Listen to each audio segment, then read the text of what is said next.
Mesdames et messieurs, bienvenue dans la deuxième et dernière partie du Grand Talk, l'émission qui n'a pas peur des mots. Et dans cette deuxième partie, nous recevons le ministre d'État, ministre du Plan et du Développement de la Côte d'Ivoire, le docteur Albert Mabry-Touaqueus. Monsieur le ministre, bonsoir et bienvenue dans le Grand Talk. On parlera aujourd'hui de sujets qui plaisent, de sujets qui fâchent et de sujets qui tâchent, forcément.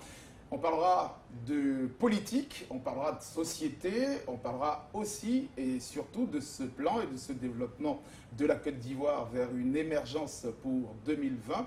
Vous êtes en quelque sorte le garant ou peut-être même le dépositaire des clés de cette émergence. Vous êtes le ministre d'État, ministre du Plan et du Développement de la Côte d'Ivoire. Mais avant, Adama Daïko, oui. Bonsoir. Bonsoir Jean-Jacques Varol. Christiane Banama, bonsoir. Bonsoir Varol. Et Adama Daïko, vous connaissez bien notre invité pour avoir été concurrent à la présidentielle de 2010. Présidentielle d'ailleurs que vous deux n'avez pas gagné. Mais vous allez quand même nous présenter notre invité. Merci beaucoup Jean-Jacques Varol pour l'intérêt que tu accordes à ma candidature antérieure. L'objectif, c'était de ne pas gagner. Et j'ai réussi ma mission. Bien. Mesdames et messieurs, chers téléspectateurs, notre invité est une haute personnalité politique ivoirienne. C'est un homme de devoir. Il y respire le développement au quotidien. Mais pour l'instant, il n'a pas envisagé un plan pour la vente aux enchères de l'une des 18 montagnes de Mans dans l'ouest de la Côte d'Ivoire. Lorsque nous avons posé la question à un de ses sympathisants et militants confirmés et certifiés, qui n'a pas eu la gentillesse de nous présenter une simple carte de militant pour certifier son militantisme, quand on lui a demandé « Est-ce que vous connaissez le président de l'Union pour la démocratie et la paix en Côte d'Ivoire ?» Il répond « Non ». Et nous reposons la question autrement. Connaissez-vous le président de l'UDPCI? C'est ainsi qu'il nous démontre qu'il connaît bien l'homme. Comme quelqu'un qui chique le tabac, il dit « Le président de l'UDPCI, c'est Albert Mabry-Touaqueus. » Nous avons compris que ce monsieur avait un comportement bien enraciné dans la tradition. Il poursuit dans une envolée lyrique de Thématé, la poudre toujours, les dents à harmoniser les accords et les notes du solfège en pays dents. Albert Mabry-Touaqueus, il est député à l'Assemblée nationale, président du conseil régional de Tonkin, ministre du plan et du développement. Je l'ai dit, mon ami, ça suffit. Monsieur le ministre, vous êtes un homme d'expérience, l'un des doyens en termes de longévité ministérielle en Côte d'Ivoire. Monsieur le ministre, vous avez été ministre de la Santé, ministre du Transport, ministre de l'Intégration africaine, aujourd'hui ministre du Plan du Développement. Qui dit développement, dit émergence. Mais monsieur le ministre, d'où tirez-vous toute cette énergie? Mesdames et messieurs, le docteur Albert Mabry-Touaqueus est notre invité. Le docteur Albert Mabry-Touaqueus est notre invité. Il est docteur d'État en médecine obtenu à l'université d'Abidjan. Vous avez un master en santé publique obtenu à l'université George Washington aux États-Unis. Docteur Mabry-Touaqueus, d'ailleurs, petit mot sur cette biographie décalée d'Adama Daïko. Vous savez, Adama est toujours décalé, donc je suis heureux de le revoir ici, concurrent d'hier, mais ami de tous les jours et frère pour l'éternité. Je pense qu'il a fait une bonne biographie. Ce qui n'est peut-être pas juste, non, c'est que je ne veux pas vendre les montagnes de Mans, mais je veux bien les exploiter. Je veux les exploiter pour le développement, pour développer Mans et pour développer la Côte d'Ivoire. On va maintenant mettre les pieds dans le plat et entrer tout de suite dans le débat, et notamment votre parti politique, l'UDPCI. Comment se porte-t-il? L'UDPCI se porte très bien. Nous avons fait le deuxième congrès ordinaire en décembre dernier. Nous avons mis les organes en place. La dernière décision, c'est le renouvellement du bureau politique. En ce moment, nous sommes en train de préparer le congrès des enseignants de l'UDPCI qui aura lieu les 20 et 21 décembre à Boaké. C'est un parti donc en ordre de bataille. Actuellement, nous avons des équipes sur le terrain pour remobiliser, évidemment pour la réélection du président Ouattara, mais aussi pour que le parti parachève son implantation sur le terrain. Je crois que les choses se passent très bien et je peux vous rassurer. Christelle, une question justement concernant le parti du docteur Albert Mabry-Touakos. Tout à fait. Alors à l'instant, Monsieur le ministre signifiait que l'UDPCI était en ordre de bataille pour bien de choses, mais également pour la réélection du président Alassane Ouattara. Est-ce à dire que l'UDPCI va emboîter le pas au PDCI ou en tout cas va suivre le chemin qu'a pris le président? Qui a emboîté le pas à l'UDPCI parce que nous, c'est un congrès, c'est le congrès de décembre. Oui. 2013 qui a pris la décision que Ouattara serait notre candidat pour l'élection 2015. Et donc d'ores et déjà... Ah oui, c'est le congrès, c'est même pas le président du parti ni le bureau politique, c'est le congrès du parti. Au sujet justement de cette question entre qui du PDCI ou de l'UDPCI était le premier à lancer un appel à soutenir la candidature d'Alassane Ouattara, président de la République de Côte d'Ivoire, est-ce que vous n'avez pas, parce que, Monsieur le Président, et ça c'est une question, Monsieur le Président de l'UDPCI, pardon, j'y arrive, c'était pas pour protéger votre poste de ministre d'État, ministre du Plan et du Développement. Non, non. Vous êtes quand même un super ministre dans le gouvernement de Ouattara. Oui. Et de facto, vous aviez peut-être peur de perdre votre place. Non, non, c'est un poste important et je suis heureux d'occuper ce poste et je remercie le président pour sa confiance. Depuis l'hôtel du Golfe, certains ont trouvé curieux d'ailleurs que pour le médecin que je suis, on confie le plan et le développement qui généralement est dirigé par des économistes. Le président m'a regardé, il m'a dit c'est toi qui fais ça. Il m'a aussitôt envoyé en mission. 2 mois après, il m'a rappelé pour me dire je sais pourquoi je t'ai confié ce poste et je fais le travail et j'espère que les résultats et pour le président et pour la Côte d'Ivoire seront des résultats satisfaisants. Ceci dit, je n'ai pas besoin d'amener l'UDPC à prendre une telle décision pour partager, pour protéger le poste que j'occupe. Ce poste, je l'ai mérité aux yeux du président pour ce que je suis. Je l'ai mérité pour le rôle que mon parti a joué à l'occasion de la dernière élection présidentielle. Maintenant, nous parlons du futur.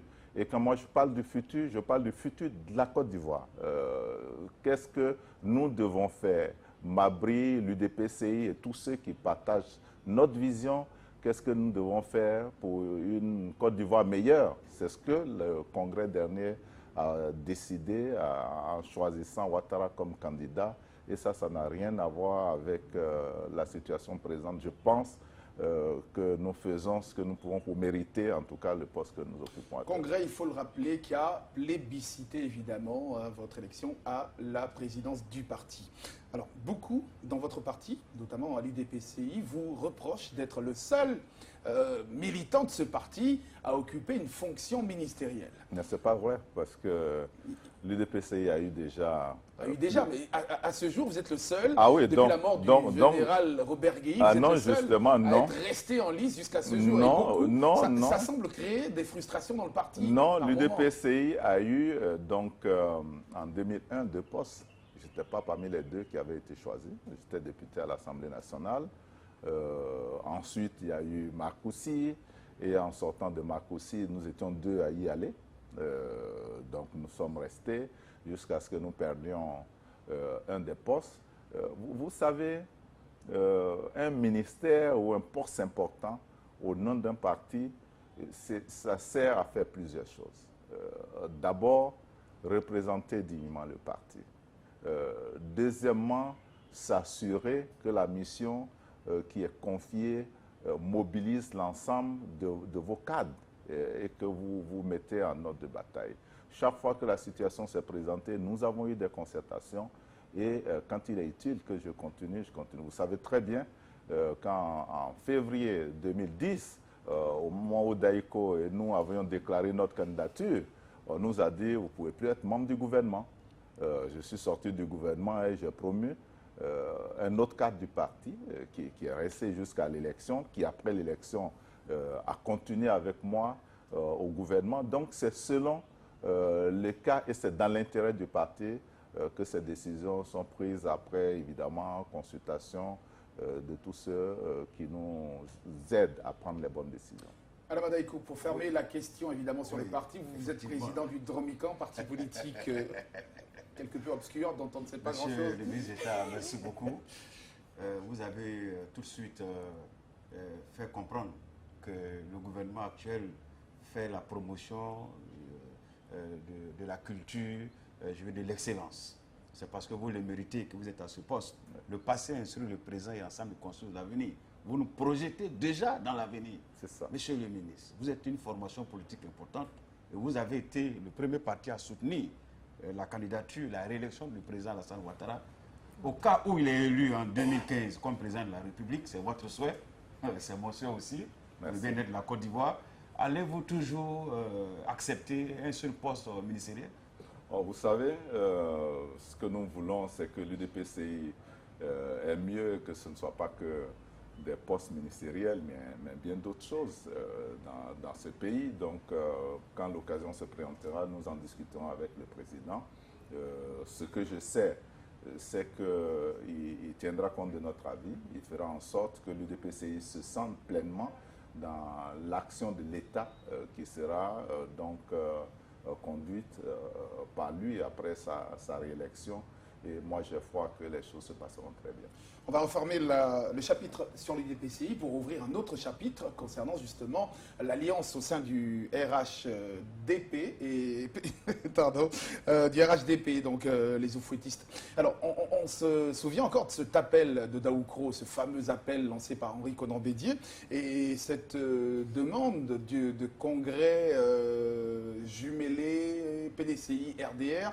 Vous ne vous êtes pas senti frustré justement que M. Henri Konan Bédié a parlé de PDCI RDR et un congrès jumelé PDCI RDR, omettant justement des partis comme le vôtre, celui du MFA?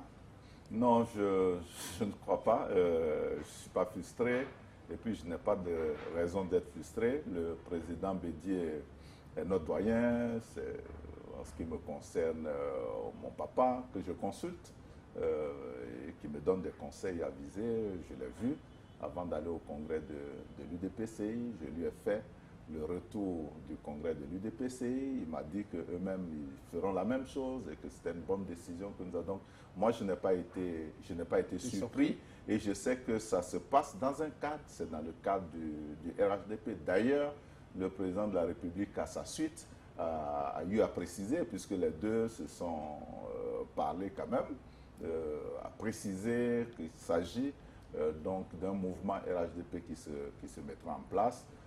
Évidemment, le président du PDCI peut faire des propositions. Ces propositions seront discutées à l'intérieur du RHDP et nous prendrons les meilleures options pour nos militants et pour la Côte d'Ivoire. Une question, Christiane, sur la question de l'appel de Daoukro? Mais la question est de savoir si ce genre de ralliement dès le premier tour n'étouffe pas ou ne noie pas au cœur de cette alliance des nouveaux partis comme l'UDPCI. Bon, il n'est pas si neuf que ça, mais il n'a pas l'ancienneté, par exemple, du PDCI. Donc, si dès le premier tour, un parti tel que le vôtre n'a pas de candidat, est-ce que cela ne cause pas un préjudice pour vous? Non, pas du tout. Vous savez, le congrès du parti a fait toutes les analyses. Il y a eu un débat du bureau politique d'abord, ensuite du congrès. Nous avons pensé que ce que l'UDPCI recherche, c'est donc le bien-être des Ivoiriens. C'est une Côte d'Ivoire prospère, c'est une Côte d'Ivoire paisible, c'est une Côte d'Ivoire qui exploite son potentiel. Et c'est ce que le président Ouattara est en train de faire. Nous l'avons accompagné au deuxième tour de l'élection en 2010. Nous participons à l'action gouvernementale. Donc il n'y a pas de raison de sortir du gouvernement, compétir contre lui en disant, bon, au deuxième tour, nous allons nous allier, ça ne se comprendrait pas. Et donc, il y a eu cette option. Et en ce qui nous concerne, nous pensons que ça ne nous fragilise pas. De toute façon, nous avons été créés pour servir la Côte d'Ivoire. Et tant que nous pensons que la Côte d'Ivoire est en train d'être servie dans les meilleures conditions possibles, notre devoir, c'est d'accompagner cette action. On va laisser maintenant la casquette de l'homme politique, mais que l'on reprendra dans quelques instants pour parler d'un sujet dont tout le monde a attend les résultats, hein, ce fameux recensement général de la population et de l'habitat qui a fait couler beaucoup d'encre et de salive. Où en est-on? Peut-on faire à ce jour un bilan de ce recensement tant décrié par l'opposition, notamment le FPI, et dont on n'a pour l'instant pas vu les résultats? Décrié à tort par l'opposition, parce que le recensement pour un pays est une opération importante. Tous les pays le font, les États-Unis font le recensement décennal. Et quand on ne fait pas le recensement, on n'a plus de repères, on n'a plus de dénominateur pour conduire un certain nombre d'opérations. Tout devient maintenant approximatif, des estimations. Donc nous avons fait ce recensement qui s'est terminé finalement au mois de juin. Nous sommes passés à la phase de l'enquête post-censitaire qui permet de vérifier la qualité de l'opération avec les partenaires, notamment le système des Nations Unies, l'UNFPA en tête. Cette enquête a donné des résultats satisfaisants et depuis, nous sommes en train de consolider les chiffres. Je voudrais vous dire que si Dieu le veut, le dernier conseil des ministres de l'année va enregistrer la présentation des résultats du recensement général de la population. On pourrait avoir un chiffre en exclusivité sur notre plateau? Non, je n'ai pas le droit justement parce qu'il s'agit de statistiques et tant que tout n'est pas consolidé, je n'ai pas le droit. Et puis avant que je ne fasse tout ça, ça doit sortir, le gouvernement doit le regarder, le valider. Et en ce moment, je suis autorisé, mais je voudrais vous dire que nous avons fait des bons extraordinaires en avant. La Côte d'Ivoire, Abidjan, mais c'est des chiffres éminemment éloquents qui montreront un peu la progression des tendances fortes que nous avons au niveau de notre pays et qui pourront permettre après donc affinement d'orienter l'action gouvernementale, d'être des instruments d'aide à la décision. C'est ça la vocation du RGPH et je suis heureux simplement d'avoir été en tout cas le maître d'œuvre pour le compte du gouvernement. Alors, Daïko, peut-être une question sur ce fameux recensement général de la population et de l'habitat en Côte d'Ivoire. Oui, tout à fait. Monsieur le ministre, vous êtes le tuteur donc, du recensement de la population et de l'habitat. Alors, moi, j'ai une question et un renseignement. La première question, nous qui sommes dans les maquis tous les jours pour parler et refaire la vie ivoirienne, alors, il s'est dit que les jeunes gens qui ont été sollicités pour faire le recensement, que nombreux n'ont pas été payés et qu'ils conservent devant eux certains résultats. Est-ce que des jeunes ont bloqué devant eux les résultats de ces... Et le renseignement pour compléter, monsieur le ministre, quand on dit recensement de la population, quand on dit recensement de la population, alors les prisonniers sont-ils concernés? Mais oui, je commence par ça. Tout le monde est concerné. Il s'agit de compter tous ceux qui vivent en Côte d'Ivoire, la prison, l'hôpital, l'internat, le campus universitaire, les foyers sont appelés des foyers collectifs. Foyers collectifs, c'est un ménage collectif, comme votre ménage est un ménage individuel. Et donc, on recense les ménages individuels et les ménages collectifs. Donc, tout le monde est recensé. Et puis, je te dirai combien de militants tu as, parce que ça, j'ai mis dans le questionnaire du recensement également. Est-ce que des jeunes qui n'ont pas été payés, selon la rumeur? Non, il y a eu évidemment quelques soucis que nous avons rencontrés. Nous sommes là pour dire la vérité. Vous savez que le recensement a coûté plus de 15 milliards. Avec tous les problèmes que nous avons connus. Au départ, c'était 11-12 milliards. Nous sommes allés jusqu'au-delà de 15 milliards. Et donc, pour un gouvernement, ça pose des problèmes de trésorerie. Même si le budget essaie de régler, après, il y a des problèmes de trésorerie. Il faut trouver de l'argent liquide. Donc, nous avons enregistré quelques retards. Les choses sont rentrées progressivement dans l'ordre. Nous avons eu tous les résultats. Les préfets, les élus se sont impliqués. Nous avons parlé à certains jeunes. Et aujourd'hui, je voudrais vous dire que c'est des résultats consolidés que nous allons rendre publics d'ici le 17 décembre. On va parler maintenant réduction de la pauvreté, puisqu'on est toujours dans le ministère du Plan et du Développement. On se rappelle, Christiane, justement, les dernières infos de la BAD concernant la Côte d'Ivoire. Oui, tout à fait. Les dernières publications de la Banque africaine de développement décrivent un taux de pauvreté inquiétant en Côte d'Ivoire. Et pourtant, nous avons un taux de croissance qui est quasiment à 2 chiffres. Donc, on se demande comment est-ce qu'un pays progresse. on parle de croissance économique, alors qu'il se trouve qu'il y a de plus en plus de pauvres ou des gens qui s'appauvrissent de plus en plus en Côte d'Ivoire. Voilà. Pour rappeler, Monsieur le Ministre, pour terminer sur la question, l'indice justement du développement humain place la Côte d'Ivoire que 171e sur 181 Avec pays. une progression. Avec une progression. Avec une progression. Expliquez-nous. Pas significative, mais avec une progression. Mais je voudrais dire justement, vous savez, tout à l'heure, je disais que le recensement donne le dénominateur. Nous n'avons pas encore publié les résultats. Donc évidemment, si vous utilisez des dénominateurs qui ne sont pas appropriés, vous donnez des résultats qui ne sont pas justes. La deuxième chose, avec justement l'appui de la Banque mondiale, nous sommes en train de lancer l'étude sur le niveau de vie des ménages, l'ENV 2014, qui va s'engager et qui est le seul instrument pertinent qui nous permet d'apprécier le niveau de vie des ménages et donc le niveau de pauvreté. On a été un peu surpris, mais la banque, c'est notre partenaire, et puis après, on s'est rendu compte que c'était des références très anciennes, sur 98, qui n'étaient pas adaptées. Bon, évidemment, avec l'INV, nous avons corrigé tout cela. On ne veut pas mettre mal à l'aise un partenaire important, surtout que la représentation locale ici est dirigée par un frère qui est vraiment arrivé pour nous aider et qui est en train de faire beaucoup pour nous. Mais en tout cas, ce rapport a réitéré des questions comme quelles sont les actions concrètes que mène le gouvernement pour lutter contre la pauvreté, pour lutter contre la cherté de la vie. Non, attendez, ne confondez pas la déclaration du directeur des opérations de la Banque mondiale pour la Côte d'Ivoire, qui n'est pas un rapport, qui est une déclaration qui s'est appuyée sur des chiffres pas actuels. Oui, mais la population... Non, attendez, maintenant, c'est vrai que vous avez parlé tout à l'heure de la croissance. Oui. Nous avons une croissance qui donc monte progressivement. Nous pensons pour cette année ou l'année prochaine avoir les deux chiffres. Ce à quoi nous travaillons, c'est à une croissance inclusive qui fera que dans chaque ménage, on va ressentir donc les effets de la croissance. Ce sera l'emploi, ce sera l'action sur la santé, ce sera plus d'accessibilité à l'école pour les uns et les autres, la fourniture d'électricité, d'eau potable dans les villages, etc., etc. Et vous savez que c'est des actions majeures qui sont en cours, qui vont de plus en plus vraiment être visibles au niveau des populations. En ce moment, on aura réalisé la croissance inclusive et là, on apprécie le niveau de vie des ménages. Mais on reste toujours justement sur cette question de réduction de la pauvreté, le front social qui grogne. On a vu justement les militaires et leurs différentes revendications.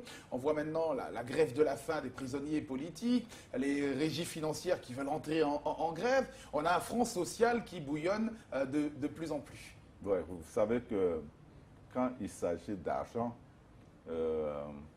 en 90, j'étais à l'université, en fin de cycle, lorsque il y a eu les grèves sur la suppression des cas, il fallait augmenter les tickets, et puis il y avait aussi les enseignants qui étaient concernés, parce que bon, il y avait le raccrochage. Et donc, un enseignant m'a dit, vous savez, quand ça touche l'os, ça ne réfléchit plus. J'ai dit, mais professeur, qu'est-ce que ça veut dire? Il dit, mais quand il s'agit d'argent, même avec votre mère, vous pouvez rentrer en palabre. Donc, quand les gens ont des revendications salariales, de motivation financière, de primes, etc., et qu'ils ont l'occasion de s'exprimer, ça se mobilise. C'est ce que nous avons vu des militaires. Comment vous avez analysé, Monsieur le Ministre, la promptitude avec laquelle Ouattara a réglé ce problème? Non, le président donc a été informé. Il a vu les revendications et il a trouvé que c'était des engagements qui devaient être tenus, qui n'ont pas été tenus. Il n'a fait que prendre ses responsabilités en disant on leur doit ça, il faut qu'on leur donne. Évidemment, il y en a d'autres couches, je veux dire, à qui des promesses ont été faites même avant 2011 et avec lesquelles nous avons négocié le rééchelonnement de la dette, des promesses de l'État, la dette intérieure pour les entreprises, certes, mais surtout les promesses de revalorisation de salaire ou de primes à accorder à telle profession, à tel groupe, corps social, etc. C'est de ça qu'il s'agit beaucoup plus. Et donc, évidemment, l'État ne peut pas faire face à tout ça en même temps. Mais quand ils disent, il faut reconnaître que c'est vrai. Est-ce que nous pouvons régler? On règle. Et bien, quand vous réglez pour l'un, l'autre vient pour dire, mais moi aussi j'attends. En tout cas, pour l'instant, la promptitude du président Ouattara est très appréciée dans les différentes casernes militaires. Et dans un instant, on va parler de l'opposition politique, puisque les élections de 2015 se rapprochent. Et notre dictateur bien-aimé, lui, va donner tout de suite ses leçons à l'opposition.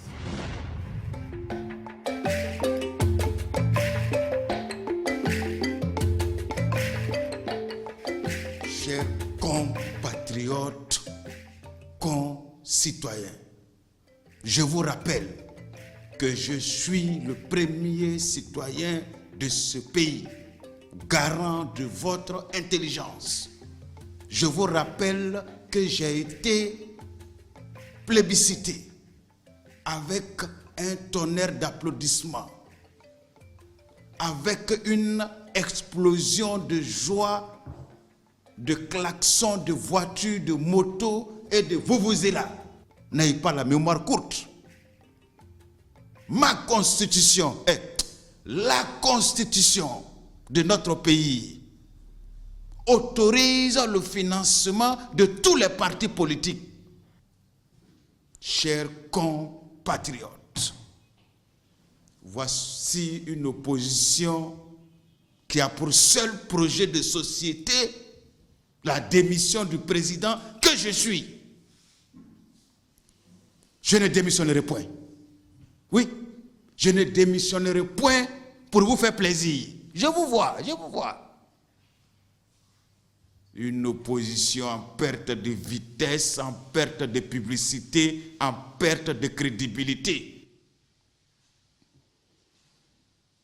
qui passe son temps à distiller des propos diffamatoires et aléatoires à chacun de ses meetings.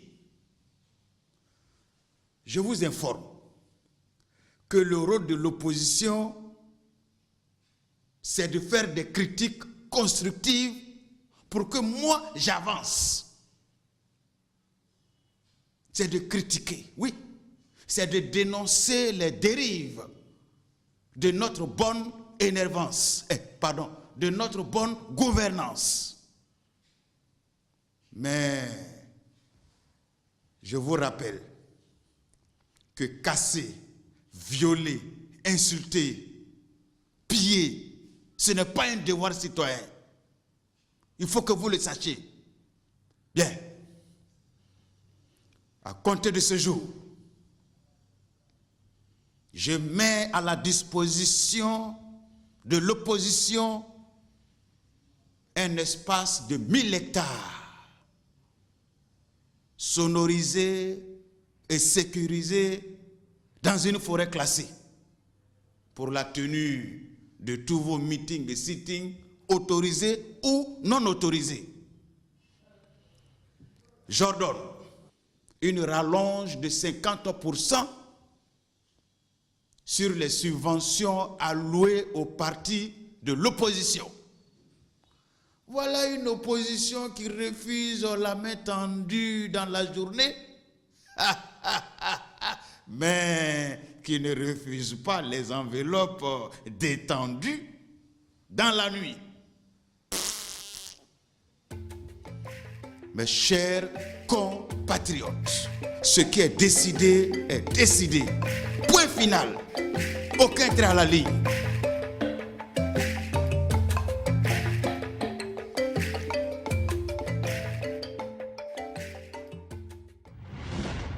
Voilà notre dictateur bien aimé. Alors, le chef de file de l'opposition, vous n'êtes...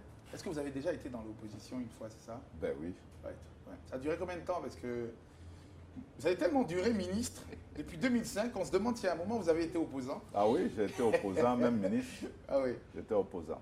Ça fait pas beaucoup parce que, avant de parler justement de la crise de l'opposition, vous êtes président du conseil régional du Tongpi, vous êtes député à l'Assemblée nationale, vous êtes président de la commission de l'environnement de l'Assemblée nationale, vous êtes ministre d'État, ministre du plan et du développement. Alors, comment vous arrivez à avoir autant d'énergie pour juguler tout ça? Non, je ne siège pas à l'Assemblée nationale. Ah. J'ai été élu député avec un suppléant. Je suis au gouvernement, donc j'ai quelqu'un qui Mais siège vous à touchez vos l'Assemblée nationale. émoluments en Non, tant que ce n'est pas député. possible. Non, pour l'instant. L'État ne donne pas de salaire. Votre suppléant ne vous remet pas Non, les il n'a 10% pas qui besoin. vous sont dus. Je pense qu'il a des choses à faire sur le terrain, il a des choses à faire pour sa Vous famille n'avez aussi. pour l'instant jamais réclamé vos non, je n'ai même 10% pas le dus droit à cette suppléance. Il n'y a pas de 10% dû. Non, Vous avez appris c'était ça juste... Ah, hors vous avez... bon, peut-être que c'est dans le parti de Daïko qu'on fait des choses comme ça. Nous, on fait 10%. On va fait 10%. on va être plus sérieux, monsieur le président de l'UDPCI. Parler maintenant de l'opposition et cette crise qui fragilise en ce moment ou qui divise au FPI cette candidature ou ces candidatures du Laurent Gbagbo et celle de Afin Guessan. Quelle est votre analyse en tant qu'homme politique? Moi, c'est une désolation de voir le FPI dans une situation pareille. Laurent Gbagbo n'est pas là. On reconnaît tous qu'il a été un acteur important de la vie politique nationale. Évidemment, Pascal Afin Guessan est président de ce parti depuis leur dernier congrès. Il anime le parti. Ce que nous aurons voulu, c'est d'avoir une opposition qui s'organise. Parce qu'évidemment, nous sommes à l'ère aujourd'hui de la contradiction constructive. Un pouvoir, un gouvernement qui n'entend pas les critiques, n'a pas l'occasion donc d'avoir des observations d'une opposition crédible, qui dit des choses pertinentes, est un gouvernement qui peut croire être en train de bien faire, mais qui ne fait pas bien. Donc, lorsque le FPI, qui est le principal parti d'opposition, est dans une situation qui reste à désirer, eh bien, j'ai mal pour la démocratie. Et mon vœu pour eux, mes prières, c'est qu'ils puissent s'entendre, en tout cas sur l'essentiel, que le Congrès se passe dans un esprit démocratique et que les décisions qui seront prises permettent donc une bonne animation du FPI, et que le FPI reprenne sa place aussi en tant que parti d'opposition qui donc apporte la contradiction et qu'il ne soit pas dans une position d'un refus systématique ou d'une non-participation. Mais bon, il y a quand même le retour de l'opposition à la CEI, et ça c'est un ouais, bon c'est une signe. bonne chose. Mais une question justement sur cette crise au FPI, Christiane. Oui, pour poursuivre avec cette crise, est-ce qu'on ne pourrait pas voir dans cette candidature de M. Laurent Gbagbo un moyen peut-être de pression pour son retour en Côte d'Ivoire? Je ne sais pas si c'est un moyen de pression, si ça l'est sur qui. Est-ce sur... Une façon peut-être détournée de forcer sur la le retour CPI, je ne sais pas, parce que je ne suis pas à la CPI, je ne sais pas ce qui constitue une pression sur la CPI, je ne sais pas. Sur le gouvernement, je ne pense pas que la situation dans laquelle se trouve Laurent Gbagbo se décante par la volonté du président de la République ou du gouvernement de Côte d'Ivoire. L'État de Côte d'Ivoire ne peut rien faire, il me semble. Je ne suis pas juriste, peut-être que je me trompe. Donc, je ne vois pas en quoi ça peut être un moyen de pression. Si c'est sur la CPI, peut-être, mais je ne peux pas me prononcer parce que je n'ai jamais été à la CPI. Vous êtes, Monsieur le Président, un grand amateur sportif, notamment de football. Votre pronostic, Laurent Gbagbo ou Afi à la tête du parti après le congrès? Ça, c'est les militants qui peuvent se prononcer. Si c'était un ballon sur le terrain, effectivement, j'aurais pu dire. Mais là, je ne sais pas. C'est les militants du FPI qui décident. Monsieur le ministre d'État, ministre du Plan et du Développement de la Côte d'Ivoire, merci en tout cas, Dr Albert Mabry-Touaqueuse. Vous étiez notre invité. Il y avait beaucoup de choses à dire, mais on ne peut pas les éplucher en si peu de temps. On espère vous revoir un de ces jours sur notre plateau. Quand vous voulez. Merci encore et peut-être un dernier mot à l'endroit de ces milliers de militants qui n'ont peut-être pas encore la place que vous avez au gouvernement de Ouattara. Qu'est-ce que vous voulez dire à tous ces frustrés que vous laisserez la place un jour? Un mot aux militants, mais un mot aussi à tous ces jeunes de Côte d'Ivoire qui espèrent le meilleur, qui sont aujourd'hui remplis d'espoir, qui ont peur d'être déçus. Je voudrais leur dire que l'espoir, justement, fait partie de la vie. En ce qui me concerne, je voudrais leur dire que Quand on n'espère pas, on ne peut pas entreprendre et puis on n'attend pas de réussir pour persévérer. Qu'ils persévèrent, qu'ils continuent et nous ferons en sorte en tout cas de travailler pour le plus grand nombre, de travailler pour les militants de l'UDPCI, pour les Ivoiriens en général et pour la Côte d'Ivoire. Je pense que c'est notre bien le plus précieux. Tant que la Côte d'Ivoire se portera bien, tout le reste sera possible et nous devons faire en sorte de préserver notre pays. Alors, Madeko, merci en tout cas d'être resté avec moi. Christiane, merci. Merci à Monsieur le ministre d'État, ministre du Plan et du Développement de la Côte d'Ivoire. Hein, on se retrouve la semaine prochaine pour un autre numéro du Grand Talk, l'émission qui n'a pas peur des mots.